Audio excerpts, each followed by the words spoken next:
और जीता भी बहुत हूँ और भाई हारा भी हूँ, ये तो कोई बात नहीं। लेकिन आपने बहुत बड़ी कृपा की है। अब इस स्थिति में जो मौजूदा हालत है वो मैं आपको ये कहना चाहता हूँ कि जो आप मेरे को पूछ रहे हैं भाई आपने क्या करना है, मैंने तो फैसला आप लोगों पे छोड़ा हुआ है, आप लोगों पे फैसला है।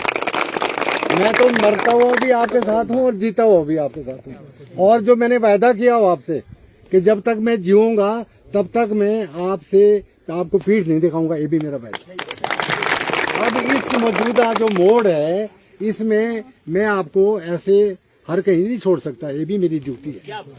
तो ये मेरी ड्यूटी है।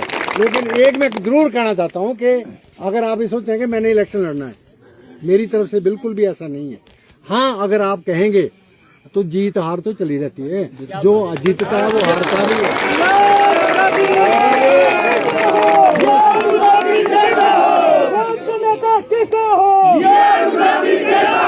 दूसरी जो बात है वो मैं इसलिए नहीं लड़ रहा हूँ कि मैंने अब विधायक बनना है।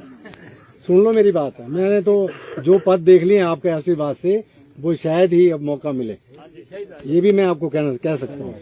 लेकिन मैं ये कह रहा हूँ कि जो पछाड़ का जो वजूद है वो खतरे में। देखो मेरी बात सुनिए, आप इसमें भले ही इसको आप राजनीतिक किधर को ले जाएं, लेकिन वास्तविकता है आपने उन लोगों को भी देख लिया जो ये कहा करते थे 35 साल कुछ नहीं हुआ और कोई काम नहीं हुआ, और आप देखो हम चांद तारे सारे वो भी देख लिए, 2 बार देख लिए, 1 बार नहीं 2 बार देख लिए। और अब हम ये देख रहे हैं कि जो हालत हमारी बन गई है, देखो 1982 को भी याद करो, वो भी जज्बा था। और उसके बाद जब हम इकट्ठे हुए तो हमने बहुत कुछ पाया, आज हम सबसे आगे हैं। लेकिन इसको भी झुठलाया नहीं जा सकता कि अगर आज आप आंकलन करेंगे तो हम पिछड़ गए हैं। तो 2 बातें हैं, एक तो हमारी जो पछाड़ का वजूद है उसके लिए मैं आपके बीच में खड़ा हूँ, और आपके जो पछाड़ की जनता है उसके लिए आपके बीच में खड़ा हूँ।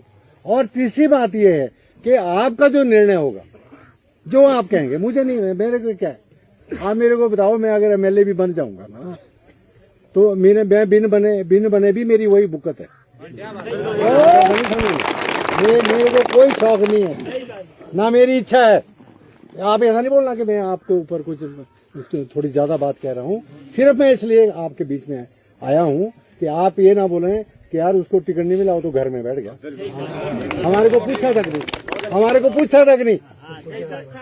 इस बात को बचने के लिए मैंने आपको तकलीफ दी और मैं आपका आभारी हूँ कि आप भारी संख्या में आए।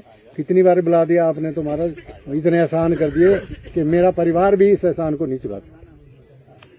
तो ये मेरा कहना है, और मैं ये कहना चाहता हूँ कि आप इस बात को अन्यथा मत लें।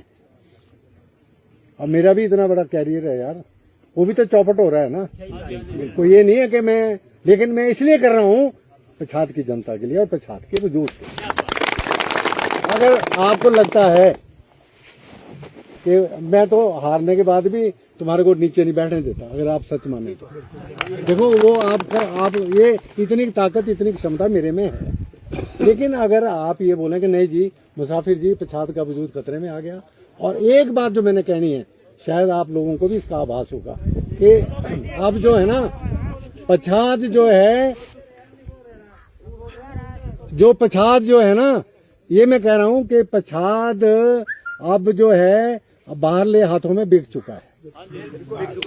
ये बात याद रखना, मेरी बात याद रखिए। मैं तो सदा से कहता आया था, जब हराते थे तब भी तो बोलता था ना कि यार देखो मेरी बात है, ये बाहरले जो है ना वो नहीं चाह रहे कि पछाड़ जीते। और आप भी लोग मानते थे कि यार बात ठीक है, क्योंकि मैं तो सारा बजट जो था हिमाचल का वो पछाड़ में लाता था, वो राजा वीरभद्र सिंह जी की देन। आप बताओ कि मैंने कभी कोई कमी रखी तो आप बोलो। तो अब ठीक है यार, अब मैं अगर इस स्थिति में भी आ गया हूँ तो क्या मैं आपको ऐसे छोड़ दूं? तो मेरा ये जमीर नहीं मानी। तो इसलिए आपसे मेरी ये प्रार्थना है, कि जो भी आपने फैसला करना है वो मुसाफिर को ध्यान में मत करिए। मेरी कोई इच्छा नहीं है, लेकिन अगर आप ये समझते हैं कि हम जो है एक ऐसी लहर लाएंगे, एक ऐसा तूफान लाएंगे कि हम अपने पछाद को बचाएंगे तो वो सब आप कर सकते हैं। मैंने इतना ही कहना, बाकी